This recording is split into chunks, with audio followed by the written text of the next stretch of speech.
Quick leak detection and repair we're going to show you. This happens and is stemming from a booster pump pressure side cleaning line in a pool. The lines are tied to return lines as they typically work with a booster pump.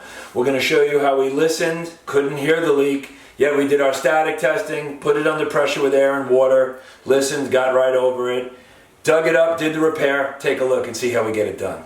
So this is the pool we walked up to. It's a pool spa combo. First thing we always do is break out our listening equipment, pool scope, side mics, and we're listening to all the returns. Right here, we're listening to the cleaning line. That is going to be leaking, but we don't hear it.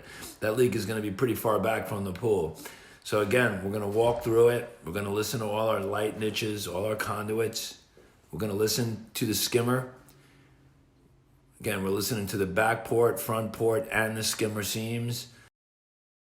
Being thorough, not to miss anything. There's another return. Now we're going to jump over to the spa. We're going to listen to all the spa jets. We're going to listen to spa suction, spa light niche, and conduit. Next thing we're going to do is we're going to static test. We heard nothing on this pool. Next step is the static test. This is how we teach it. This is classic leak detection 101. What we have here is pushback on the return lines. But check this out. When we get over to this cleaning line and we static test that with all the returns shut off, we have a pull. We have a steady pull. So we know once it's isolated, we take it apart over at the booster pump. We're going to hook our pressure rig up to it. We're going to first confirm it's static tested and pulled again.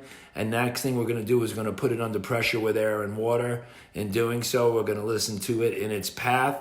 And when we hear it, we're going to get right over that actual sound. And we're picking the leak up pretty far away from the pool. This is not typical. Most leaks lie within a 3-foot perimeter. We're going to pull up the pavers. We're going to dig it up. And that's exactly where the line was leaking. You can see all the water that's down below. We're going to cut it out. We're going to do our repair.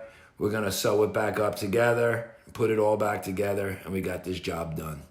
That's how we got this repair done. For more information, visit Leaktronics.com and always check out our YouTube channel.